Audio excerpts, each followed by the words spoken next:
പാലക്കാടിന്റെ ബിരിയാണി സങ്കല്പത്തെ മാറ്റിമറിച്ച NMR ബിരിയാണി ഹൗസിന്റെ 6ാമത് സ്ഥാപനവും പാലക്കാടിലെ അവരുടെ ഏറ്റവും വലിയ സ്ഥാപനവും ഇനോഗ്രേഷൻ ആയ കാര്യം നിങ്ങളെ അറിയിക്കാനാണ് ഞാൻ ഈ കേരി പോകുന്നത്. ഹായ് ഹലോ നമസ്കാരം, ഞാൻ VA ഫുഡീസ്. എല്ലാവിധ ആധുനിക സൗകര്യങ്ങളോടുകൂടിയാണ് DHN ആരംഭിച്ചിരിക്കുന്നത്.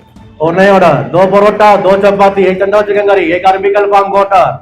നമ്മൾ എന്തായാലും ആദ്യം ട്രൈ ചെയ്തത് NMR ബിരിയാണി തന്നെയാണ്. അവരുടെ അതേ രുചിയും അതേ ലെഗസിയും തന്നെയാണ് ഇവിടെയും കൈമാറുന്നത്. അതെ, NMR ബിരിയാണിയുടെ ക്വാളിറ്റി ഒന്നും നിങ്ങൾക്ക് ഞാൻ പറഞ്ഞു തരേണ്ട കാര്യമില്ലല്ലോ. ഇവിടുത്തെ മറ്റൊരു സവിശേഷത എന്ന് പറയുന്നത് ബിരിയാണി മാത്രമല്ല, ഇവിടെ ഒട്ടനവധി ഫുഡ് കോംബോകൾ ആരംഭിച്ചിട്ടുണ്ട്. അതിലെ ഒരു മസ്റ്റ് ട്രൈ കോംബോ ആണ് അപ്പം പൊള്ളിച്ചതും കോഴി ചുട്ടതും.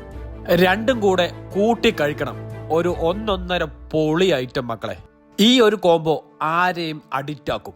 ചെട്ടിനാടൻ ഫുഡുകളുടെ ഒരു കലവറ തന്നെയാണ് ഇവിടെ ആരംഭിച്ചിരിക്കുന്നത്. അതിൽ തന്നെ എടുത്തു പറയേണ്ട ഒന്നാണ് ഈ ചിക്കൻ കരിദോശയും മഷ്റൂം കരിദോശയും. കരിദോശയ്ക്ക് ഒപ്പം തരുന്ന ആ 4 ചട്നികളും ഒന്നിച്ച് മുക്കി ഒന്ന് കഴിച്ചു നോക്കണം മക്കളെ. സ്വർഗം മാമാ, സ്വർഗം. ഇതേപോലെയുള്ള പുതിയ ഫുഡ് സ്പോട്ടുകൾ നിങ്ങൾക്ക് അറിയണമെങ്കിൽ ഈ അക്കൗണ്ട് ഒന്ന് ഫോളോ ചെയ്ത് വെച്ചോ മക്കളെ. ഇത് മാത്രമല്ല, ജ്യൂസ് ഐറ്റംസ്, ബൺ പൊറോട്ട, കിഴി പൊറോട്ട, മസാല കലക്കി, എന്തിന് നല്ലപോലെ അടിച്ച ചായ വരെ കിട്ടും. ലൊക്കേഷൻ വരുന്നത് കാലിക്കറ്റ് ബൈപ്പാസിലാണ്. Correct location Google മാപ്പിലുണ്ട്.